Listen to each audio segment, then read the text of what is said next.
যার মাধ্যমে আল্লাহ সুবহানাহু ওয়া তাআলা প্রমাণ করে দিয়েছেন যে আল্লাহ সুবহানাহু ওয়া তাআলা এখনও তার আযাব এবং তার গজব পাঠাতে সক্ষম। এবং এই কথাই আল্লাহ সুবহানাহু ওয়া তাআলা কোরআন মাজিদে বলেছেন, আফা আমিনা আহলুল কুরা আন ইয়াতিয়াহুম বাসুনা বায়াতান ওয়া হুম নাইমুন। আজকের যুগে মানুষ কি নিরাপদ হয়ে গেল? ঢাকাবাসী, দুবাইবাসী, সিঙ্গাপুরবাসী, আমেরিকা, ইসরায়েলবাসী কি নিজেদেরকে নিরাপদ মনে করে নিল? যে অত্যাধুনিক প্রযুক্তির যুগে যখন জানা যায় কখন বৃষ্টি হবে, যখন জানা যায় কোথায় ঝড় তৈরি হচ্ছে, কত কিলোমিটার বেগে কোন দিক দিয়ে সেই ঝড়টা অতিক্রম করবে, যখন ফায়ার সার্ভিস থেকে শুরু করে সকল দুর্যোগ মোকাবেলা করার মানুষ নিজের কাছে সরঞ্জামাদি অত্যাধুনিক ব্যবস্থাপনা তৈরি করে নিয়েছে, তার দ্বারা কি মানুষ মনে করে নিয়েছে যে আল্লাহর আযাব আর গজব আর আসবে না? এমতো অবস্থায় যে মানুষ রাতে ঘুমন্ত, এমতো অবস্থায় যে মানুষ দুপুরের পর বিশ্রাম করছে, এমতো অবস্থায় যে মানুষ দিনের বেলা খেলাধুলায় মত্ত আছে, এরকম অবস্থায় আল্লাহর আযাব এবং গজব আসবে না, এটা কি মানুষ নিশ্চিত হয়ে গেছে? যদি মানুষ নিশ্চিত হয়ে গিয়ে থাকে, তাহলে আল্লাহ সুবহানাহু ওয়া তাআলা এবার নিদর্শন দিচ্ছে যে অতীতে আল্লাহ আমাদের চেয়ে শক্তিশালী জাতিদেরকে ধ্বংস করে দিয়েছে। অতীতে আল্লাহ নিজে বলছেন। আল্লাহ সুবহানাহু ওয়া তাআলা পবিত্র কোরআন মাজিদে বলেন, ওয়াকুল্লান আখাযনা বিযামবিহি। অতীতের আমি যত শহর, নগর, বন্দর ধ্বংস করে দিয়েছি, সবগুলো ধ্বংস করেছি পাপের কারণে। ফামিনহুম মান আখাযাতহুমুস সাইহা। কাউকে ধ্বংস করেছি বিকট আওয়াজে, কাউকে ধ্বংস করেছি প্রচণ্ড ঝড় বাতাসে, কাউকে ধ্বংস করেছি ফাখাসাফনা বিহিল আরজ, কাউকে ধ্বংস করেছি মাটিতে ধসিয়ে, কাউকে ধ্বংস করেছি পানিতে ডুবিয়ে। আল্লাহ সুবহানাহু ওয়া তাআলা আরো বলেন যে আমি অতীতে কত শত শহর ও বন্দর ধ্বংস করেছি যারা অহংকারী হয়ে গেছিল, বাতিরাত মাঈশাতাহা, যাদের উন্নত লাইফস্টাইল, উন্নত জীবনযাপন, উন্নত সভ্যতা তাদেরকে অহংকারী করে তুলেছে। তো তাদের ওই উন্নত শহর, উন্নত প্রযুক্তি, উন্নত সভ্যতাকে এমনভাবে ধ্বংস করে দিয়েছি যে তাদের ওই বসবাস করার জায়গা আর পরবর্তীতে বসবাসের যোগ্যই থাকেনি। আজকের যদি দুবাইয়ের উদাহরণ নেন, তো আল্লাহ অতীতের এরকম বহু দুবাই ধ্বংস করে দিয়েছে। আজকের যদি লস অ্যাঞ্জেলসের উদাহরণ নেন, তো এরকম বহু লস অ্যাঞ্জেলস আল্লাহ অতীতে ধ্বংস করে দিয়েছে, যেখানে উন্নত লাইফস্টাইল ছিল, যেখানেও একটা ফ্ল্যাট এবং একটা প্লট ক্রয় করার জন্য মানুষ কোটি কোটি টাকা ব্যয় করত। কিন্তু আল্লাহ বলছে আমি কেমনভাবে ধ্বংস করেছি যে আর পরবর্তীতে বসবাসেরই যোগ্য থাকেনি, এইভাবে ধ্বংস করে দিয়েছে। সম্মানিত উপস্থিতি, আল্লাহ সুবহানাহু ওয়া তাআলা কোরআন মাজিদে অতীতে কয়েকটা কওমের ধ্বংসের বিবরণ দিয়েছে। আমি সংক্ষিপ্তভাবে আপনাদের সামনে তুলে ধরব। নূহ আলাইহিস সালাতু ওয়াস সালামের কওমের ধ্বংসের বিবরণ দিয়েছেন, লূত আলাইহিস সালাতু ওয়াস সালামের কওমের ধ্বংসের বিবরণ দিয়েছেন, আদ জাতির ধ্বংসের বিবরণ দিয়েছেন, সামুদ জাতির ধ্বংসের বিবরণ দিয়েছেন, ফেরাউনের ধ্বংসের বিবরণ দিয়েছেন, কারুনের ধ্বংসের বিবরণ দিয়েছেন। নূহ আলাইহিস সালাতু ওয়াস সালামকে আল্লাহ সুবহানাহু ওয়া তাআলা তার কওমের নিকটে পাঠিয়েছিলেন তাওহীদের দাওয়াত নিয়ে, আর তিনি দাওয়াতি কাজ করেছেন 50 বছর কম 1000 বছর। আলফা সানাহ ইল্লা 50, কোরআনের আয়াত যে 1000 বছর দাওয়াতি কাজ করেছে, 50 বছর কম, 950 বছর। তো যখন এই দাওয়াতি কাজে তার কওম বিরক্ত হয়ে গেছে, তখন তার কওম বলতেছে, ইয়া নূহ, হে নূহ, তুমি অনেক আমাদেরকে ডিস্টার্ব দিয়েছো, ফাতিনা বিমা তাইদুনা। তো এতদিন যে 950 বছর আমাদের ভয় দেখালে যে এটা না করলে আল্লাহর আযাব এবং গজব আসবে, তো আজকে আল্লাহর সে আযাব এবং গজব নিয়ে আসো যদি তুমি সত্যবাদী হও। নাউযুবিল্লাহ। তারপরে যখন আল্লাহ সুবহানাহু ওয়া তাআলার আদেশ চলে আসলো, আফারাত তান্নূর, এবং নূহ আলাইহিস সালাতু ওয়াস সালামের বাড়ির চুলা থেকে পানি বের হওয়া শুরু হলো, তখন আল্লাহ নূহ আলাইহিস সালাতু ওয়াস সালামকে বললেন যে প্রত্যেক জাতি প্রজাতি থেকে এক জোড়া করে উঠিয়ে নিতে তার নৌকাতে। আর কাদেরকে উঠিয়ে নিতে? ওয়ামা আমানা, আর যারা ঈমান আনয়ন করেছে কিন্তু ঈমান আনয়ন করেনি তার সাথে ওয়ামা আমানা মাআহু ইল্লা কালিল, তার সাথে ঈমান আনয়ন করেছে অতি অল্প সংখ্যক মানুষ। তখন নূহ আলাইহিস সালাতু ওয়াস সালাম তার সন্তানকে বললেন, ইয়া বুনাইয়া আরকাব মা'ানা ওয়ালা তাকুম মা'আল কাফিরিন, হে আমার বৎস, নৌকায় উঠে যাও, কাফেরদের সঙ্গী হয়েও না। তখন তার সন্তান উত্তরে বলছে, আমি পৃথিবীর সবচেয়ে উঁচু পাহাড়ে আশ্রয় নিব। ইয়া আসিমুনি মিনাল মা, যে উঁচু পাহাড় তোমার আল্লাহর গজবের এই পানি থেকে আমাকে আশ্রয় দিবে। নূহ আলাইহিস সালাম বলছেন, লা আসিমাল ইয়াউম, আজকে আল্লাহর এই আযাব ও গজবের পানি থেকে কেউ আশ্রয় নিতে পারবে না। যদি হিমালয় পাহাড়ের চূড়ায় গিয়ে আশ্রয় নেয় তো হিমালয় পাহাড়কেও আল্লাহ সুবহানাহু ওয়া তাআলা পানিতে ডুবিয়ে ছাড়বেন, এবং তাই ঘটিয়েছেন আল্লাহ সুবহানাহু ওয়া তাআলা। পানি বাড়তে বাড়তে এমন পর্যায়ে পানি পৌঁছে গেল যে নিচে শুধু পানি, উপরে আসমান, আর কিছু নাই, সব ধ্বংস হয়ে গেছে পৃথিবীতে। তখন আল্লাহ সুবহানাহু ওয়া তাআলা মাটিকে বলছেন, ইয়া আরযু বলঈ, হে মাটি পানি শুষে নাও, আর হে আসমান ক্ষান্ত হও। এবং ধীরে ধীরে পানি কমে গেল এবং নূহ আলাইহিস সালাতু ওয়াস সালামের নৌকা জুদি নামক পাহাড়ে অবতরণ করল। তো নূহ আলাইহিস সালাতু ওয়াস সালামের কওমের ধ্বংসের বিবরণ তাওরাতে আছে, ইনজিলে আছে, কোরআনে আছে।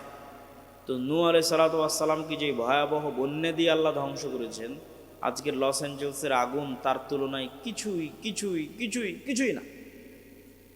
তারপরে যদি আসে লূত আলাইহিস সালাতু ওয়াস সালামের কথা, লূত আলাইহিস সালাতু ওয়াস সালামের কওম পৃথিবীতে এমন নিকৃষ্ট গুনাহ করেছিল যা অতীতে পৃথিবীতে আর কেউ কোনোদিন করে। আর ওই ভয়ঙ্কর ভয়াবহ গুনাহ থেকে বাঁচানোর জন্য লূত আলাইহিস সালাতু ওয়াস সালাম তার কওমের মাঝে দাওয়াতি কাজ করতেন। তার কওমের উত্তর কি ছিল?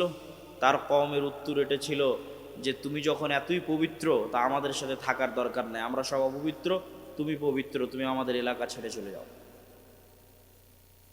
এবং যখন তারা লূত আলাইহিস সালাতু ওয়াস সালামকে এইভাবে তাকে উত্তর দিল, তখন আল্লাহ ফেরেশতা পাঠালেন। ফেরেশতা ইব্রাহিম আলাইহিস সালাম হয়ে লূত আলাইহিস সালাতু ওয়াস সালামের নিকটে গেল, সুন্দর সুদর্শন কিশোর এবং যুবকের আকৃতিতে।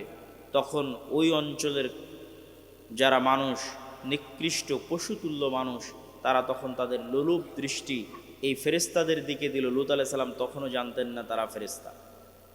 তখন লূত আলাইহিস সালাতু ওয়াস সালাম ভয় পেয়ে গেলেন, আলাইসা মিনকুম রাজুলুর রাশীদ, তোমাদের মধ্যে কি একজনও পবিত্র মানুষ নাই? এবং তিনি আফসোস করে বললেন যে আমি আশ্রয় গ্রহণ করছি ইলা রুকনিন শাদীদ, তথা আল্লাহর নিকটে আশ্রয় প্রার্থনা করতেছেন, আল্লাহর আশ্রয় ছাড়া আমার বাঁচার জায়গা নাই। আজকে তোমরা আমার মেহমানদের সামনে আমার মেহমানকে তোমরা আজকে অপমান করবা। তখন এবার মেহমানেরা উত্তর দিয়ে বলছে, ইন্না রাসূলু রাব্বিক। লূত আলাইহিস সালাতু ওয়াস সালাম, ভয় পাওয়ার কিছু নাই, আমরা আল্লাহর পক্ষ থেকে পাঠানো ফেরেশতা, আপনি এক্ষুনি এই মুহূর্তে এই শহর ত্যাগ করেন। ওয়ালা ইয়ালতাফিত, পিছনে ফিরে তাকাবেন না। তাদের লাস্ট টার্গেট হচ্ছে মাউইদুহুমুস সুবহ, সকাল, সকালে ধ্বংস হয়ে যাবে। আলাইসাস সুবহু করিব, সকাল কি অতি নিকটে নয়? সকাল হওয়ার আগে শহর ত্যাগ করেন, পিছনে ফিরে তাকাবেন না, স্ত্রীকে সাথে নেবেন না, সেও তাদের অন্তর্ভুক্ত হবে, আযাবের অন্তর্ভুক্ত হবে। এবার আল্লাহ বলছে, জাআলনা আলিয়াহা সাফিলাহা, ওই শহরকে আমি কি করলাম জানো? ওই শহরকে এইভাবে উল্টিয়ে দিলাম, তার উপর অংশ করে দিলাম নিচে, নিচের অংশ করে দিলাম উপরে। ওয়া আরসালনা আলাইহিম হিজারাতাম মিন সিজ্জিল, আর তাদের উপর পাঠাতে থাকলাম আসমান থেকে আগুনের পাথর বৃষ্টি। আগুনের পাথর বৃষ্টি আসমান থেকে পাঠাতে থাকলাম, শহরকে উল্টিয়ে দিলাম। তো এই যে ভয়ঙ্কর ভয়াবহ গজব আল্লাহ নাজিল করলেন, তার তুলনায় এই লস অ্যাঞ্জেলসের আগুন কিছুই নয়।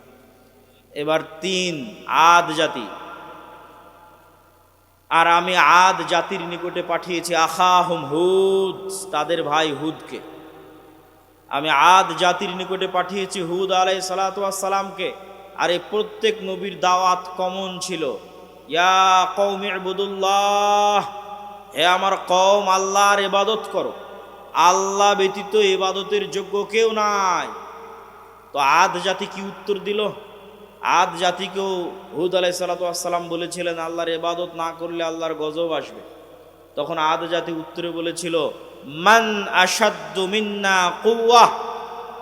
হুদ, তুমি আমাদেরকে আল্লাহর আযাবের গজবের ভয় দেখাও। তুমি বলো তো, এই পৃথিবীতে আমাদের চেয়ে কেউ শক্তিশালী আছে? আমাদের চাইতে এই পৃথিবীতে কেউ কি শক্তিশালী আছে যে তুমি আমাদেরকে গজবের ভয় দেখাও, আযাবের ভয় দেখাও? তো মজাকের কথা যে আদ জাতির উপর গজব আসবে।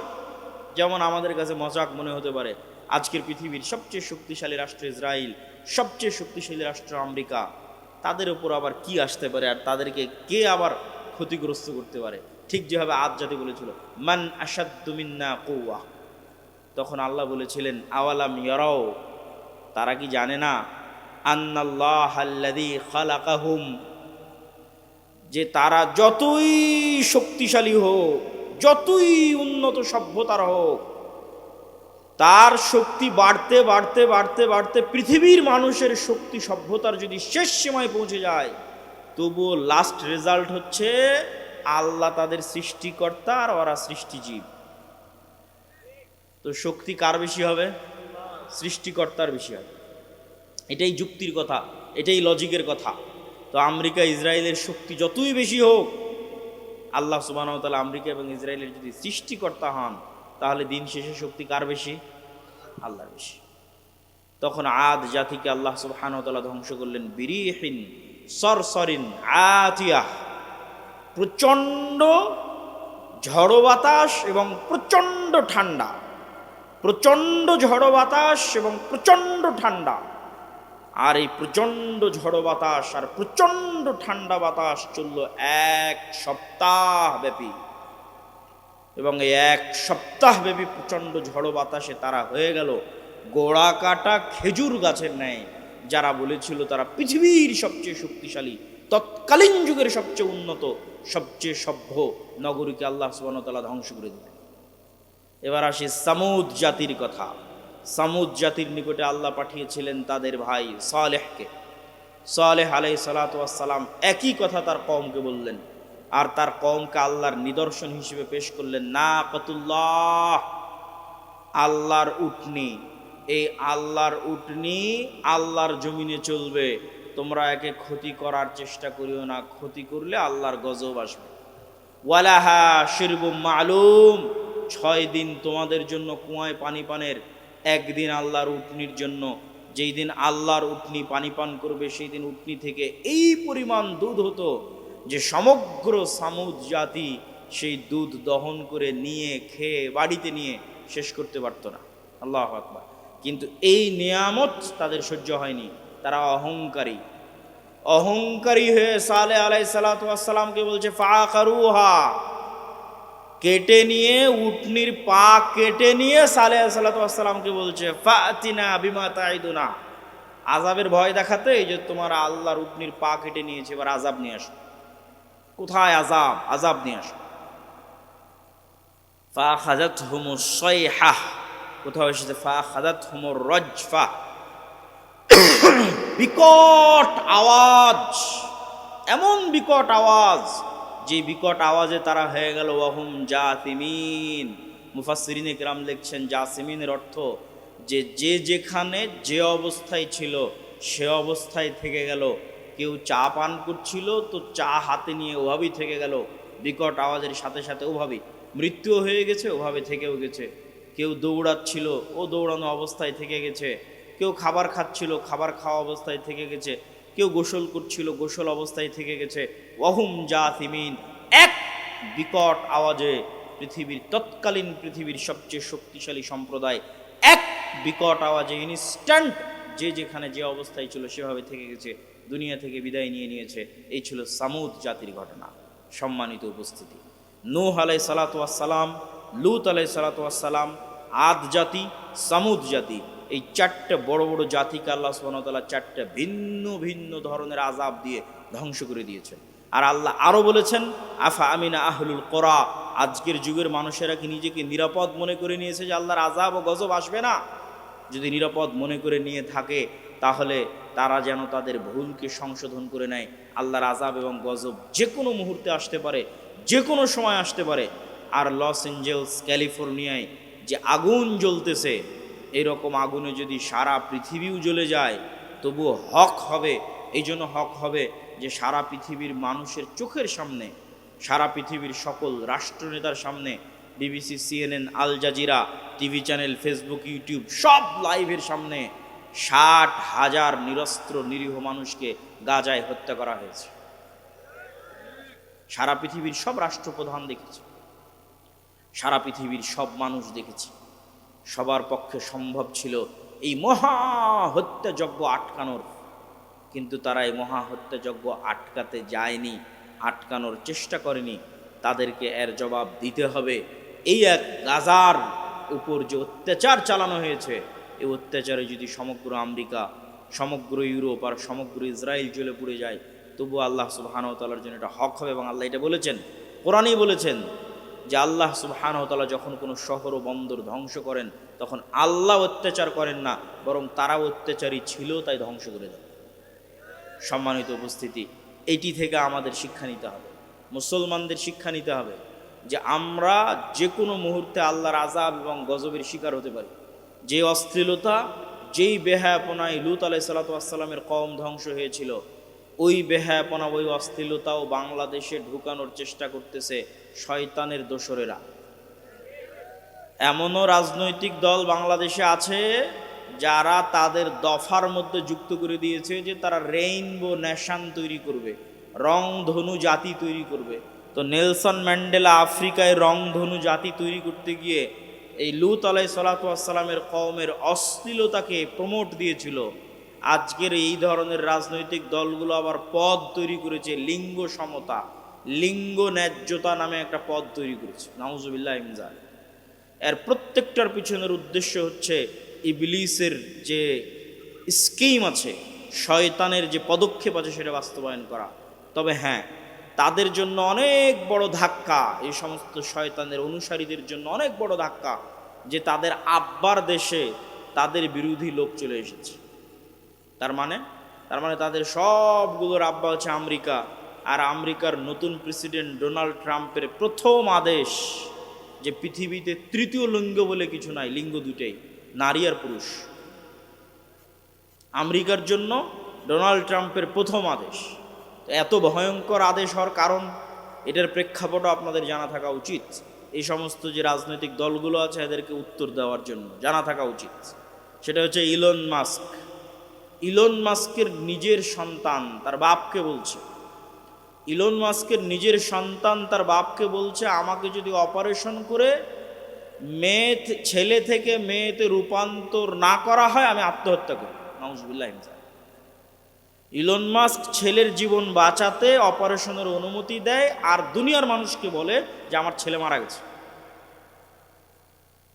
এবং তখন থেকে সিদ্ধান্ত নেয় যে এই শয়তানের এজেন্ডা আমেরিকায় উৎখাত করে ছাড়বে সে।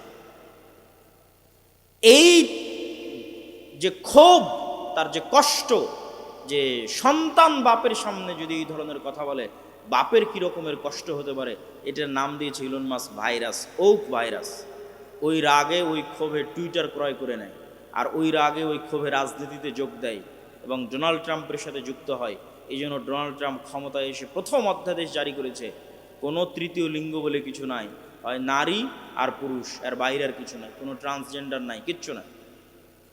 এখান থেকে আমাদের শিক্ষা নেওয়ার আছে যে আমাদের দেশে যারা অতি সেকুলার হয়ে, অতি উদার হয়ে মুসলিম দেশে রাজনীতি করবে, অথচ রেইনবো নেশনের নামে রাজনীতি করবে, লিঙ্গ সমতার নামে পদ তৈরি করে রাজনীতি করবে, এদের রাজনীতি করার অধিকার বাংলাদেশে নাই।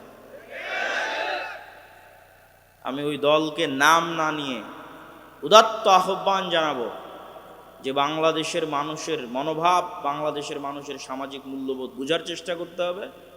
আল্লাহর চেয়ে শক্তিশালী কেউ নয়। আদ সামুদ জাতি ধ্বংস হয়ে গেছে, নূহ আলাইহিস সালাতু ওয়াস সালামের কওম, লূত আলাইহিস সালাতু ওয়াস সালামের কওম ধ্বংস হয়ে গেছে। অশ্লীলতা ছড়াতে চাইলে ধ্বংস হয়ে যেত। বক্তব্যের দ্বিতীয় অংশ, বক্তব্যের প্রথম অংশ শেষ, বক্তব্যের দ্বিতীয় অংশ, ইসলামী রাষ্ট্র। ইসলামী রাষ্ট্র প্রতিষ্ঠা করার বিষয়টা এখন বাংলাদেশে অন্যতম একটি আলোচিত ইস্যু। কেউ কেউ মনে করতেছে তারা ভোটের মাধ্যমে, রাজনীতি করে, গণতন্ত্রের মাধ্যমে ইসলামী রাষ্ট্র প্রতিষ্ঠা করবে। অথচ আমরা কোরআন এবং হাদিস পড়ে বুঝতেছি যে আপনি ততক্ষণ পর্যন্ত মুমিন হতে পারবেন না যতক্ষণ না আপনি তাগুতের কাফের না হন। আপনি ততক্ষণ মুমিন হতে পারবেন না যতক্ষণ না আপনি নিজেকে কাফের বলে ঘোষণা করবেন যে আমি তাগুতের কাফের। কে ঘোষণা করেছিল? ইব্রাহিম আলাইহিস সালাম ঘোষণা করেছিল, কাফারনা বিকুম, তোমাদের কাফের, তোমাদের মূর্তির কাফের। ইব্রাহিম আলাইহিস সালাম ঘোষণা করেছিলেন তোমাদের কাফের, তোমাদের মূর্তির কাফের, এবং তিনি তার জাতির শিরক থেকে নিজেকে মুক্ত ঘোষণা করেছিলেন। এই জন্য আল্লাহ কোরআনে বলেছেন, আমাই ইয়াকফুর বিত্তাগুত, আগে তাগুতকে অস্বীকার করতে হবে, কাফের হতে হবে, ওয়ায়ুমিন বিল্লাহ, তারপরে আল্লাহর উপর ঈমান আনবেন।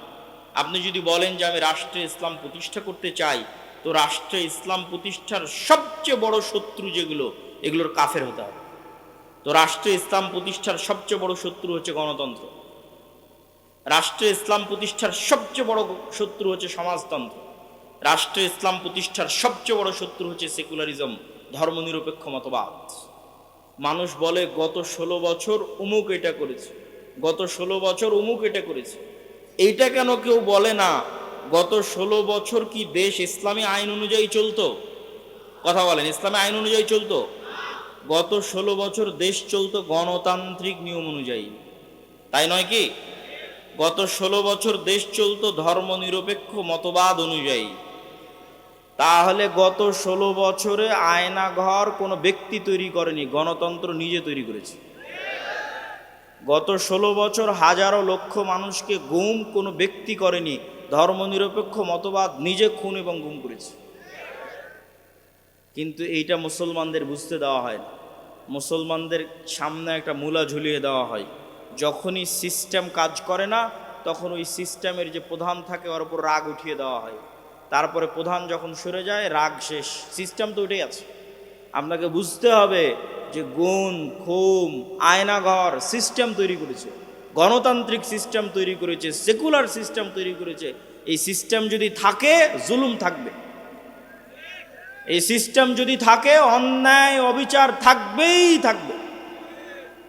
ব্যক্তির সাথে অন্যায় অবিচার সম্পৃক্ত নয়, সিস্টেমের সাথে অন্যায় অবিচার সম্পৃক্ত। আমরা শুধু নামে স্বাধীন হয়েছি, কিন্তু নিয়ম কানুন, শিক্ষা ব্যবস্থা, আইন, আদালত সবকিছু ব্রিটিশদের রেখে যাওয়া। ওই সিস্টেমেই চলতেছে। ব্রিটিশ আর্মিতে যে আইন ছিল ওই আইন পাকিস্তান আর্মিতে, পাকিস্তান আর্মিতে ওই আইন ইন্ডিয়ান আর্মিতে, ইন্ডিয়ান আর্মির আইন পাকিস্তান আর্মিতে, পাকিস্তান আর্মির আইন বাংলাদেশ আর্মিতে, সব জায়গায় ব্রিটিশ আইন চলতেছে। সম্মানিত উপস্থিতি, তাহলে আপনি যতক্ষণ ওই সিস্টেমের কাফের না হবেন ততক্ষণ আপনি ইসলামকে রাষ্ট্র ক্ষমতায় প্রতিষ্ঠা করবেন, এটা অলীক স্বপ্ন, এটা অলীক কল্পনা যে সেকুলারিজমের মধ্যে দিয়ে ইসলাম রাষ্ট্র ক্ষমতায় প্রতিষ্ঠিত হবে। বিকৃত ইসলাম প্রতিষ্ঠিত হতে পারে, কম্প্রোমাইজড ইসলাম প্রতিষ্ঠিত হতে পারে, অবিকৃত শক্তিশালী ইসলাম কখনো এই সমস্ত তন্ত্রমন্ত্র দিয়ে প্রতিষ্ঠিত হবে না, যে তন্ত্রমন্ত্রকে তৈরি করা হয়েছে ইসলাম যেন রাষ্ট্র ক্ষমতায় যেতে না পারে তার জন্য। 2 নাম্বার, রাষ্ট্র ক্ষমতায় ইসলাম প্রতিষ্ঠা করার কি আমরা মুসলমানেরা যোগ্য? এইটার উত্তর আপনাকে দিতে হবে। ইসলামের রাষ্ট্র ক্ষমতার ব্র্যান্ডিং হচ্ছে ন্যায় বিচার এবং সত্যবাদিতা। এটা হচ্ছে রাষ্ট্র ক্ষমতায় ইসলামের ব্র্যান্ডিং। মোহাম্মদ বিন কাসেম যখন সিন্ধুতে অভিযান করে, তারেক বিন জিয়াদ যখন স্পেনে অভিযান করে, ইতিহাস ঘেটে দেখেন যে সিন্ধুতে অভিযান করেছে ইসলাম প্রচারের জন্য না অন্যায় দূর করার জন্য? স্পেনে অভিযান করেছে, সিন্ধুতে অভিযান করেছে ইসলাম প্রচারের জন্য না অন্যায় দূর করার জন্য? ইতিহাস ঘেটে দেখবেন যে প্রত্যেকটা আক্রমণাত্মক যুদ্ধ হয়েছে ওই অঞ্চলের অত্যাচারিত মাজলুম মানুষকে মুক্তি দিয়ে তাদের মধ্যে ন্যায় প্রতিষ্ঠা করার জন্য। এমনকি বাংলাদেশে ইখতিয়ার উদ্দিন মোহাম্মদ বিন বখতিয়ার খিলজি থেকে শুরু করে শাহজালাল থেকে শুরু করে যারাই বাংলাদেশে অভিযান পরিচালনা করেছে তাদের প্রত্যেকের উদ্দেশ্য ছিল বাংলাদেশের মানুষকে জুলম থেকে মুক্তি দেওয়া। এই একই কথা রাসূলুল্লাহ সাল্লাল্লাহু আলাইহি ওয়াসাল্লাম ঈসা আলাইহিসসালামের ক্ষেত্রে বলে গেছেন যে ঈসা আলাইহিস সালাম যখন রাষ্ট্রনেতা হবেন তখন হাকামান মুকসিতা, সারা পৃথিবীতে ন্যায় বিচার প্রতিষ্ঠা করবে। এটা হচ্ছে ইসলামের ব্র্যান্ডিং, যে ইসলাম রাষ্ট্র ক্ষমতায় গেলে ন্যায় বিচার প্রতিষ্ঠা হবে। তাহলে প্রশ্ন হচ্ছে, মুসলমান যদি নিজে ন্যায়পরায়ণ না হয় কিভাবে সে রাষ্ট্র ক্ষমতায় ন্যায় বিচার প্রতিষ্ঠা করবে? আপনাকে আমি আরো উদাহরণ দিয়ে বুঝাই, এখানে আপনারা উপস্থিত আছেন, উদাহরণগুলো বুঝবেন। বাবা মারা গেছে, বোন বাবার সম্পত্তিতে যা সম্পদ পাবে আপনি ন্যায়ের সাথে সেটি বুঝিয়ে দিয়েছেন কিনা? প্রশ্ন। আপনি আপনার আশেপাশের পাড়া প্রতিবেশী সবার দিকে তাকিয়ে দেখেন যে সে ন্যায়ের সাথে বুঝিয়ে দিয়েছে কিনা। একদল পাবেন দেয়নি, একদল পাবেন যদি দিয়ে থাকে তো দামি জমিটা নিজের কাছে রেখেছে, বিলের জমিটা বোনকে দিয়েছে। তাহলে এই যে ব্যক্তি যে সামান্য তার পরিবারে তার বোনের উপর ন্যায় প্রতিষ্ঠা করতে পারলো না, ওই ব্যক্তিকে যদি রাষ্ট্র ক্ষমতা দেওয়া হয় তাহলে গত 16 বছর যা দুর্নীতি হয়েছে তার চেয়ে বেশি দুর্নীতি, গত 16 বছর যা জুলুম হয়েছে তার চেয়ে বেশি জুলুম করবে। ওকে দিয়ে কখনো রাষ্ট্র ক্ষমতা ইসলাম প্রতিষ্ঠিত হবে না, কেননা রাষ্ট্র ক্ষমতা ইসলাম মানে ন্যায় বিচার প্রতিষ্ঠা হবে। তো সে তো দুর্নীতিগ্রস্ত, সে কিভাবে ন্যায় বিচার প্রতিষ্ঠা করবে? আপনি সমাজে তাকিয়ে দেখেন যে প্রত্যেকটা সেক্টরে সেক্টরে, এলাকায় এলাকায়, সমাজে সমাজে যৌতুকের ভিত্তিতে বিবাহ হচ্ছে। যৌতুকের ভিত্তিতে বিবাহ অন্যায়, মানুষের প্রতি অন্যায়।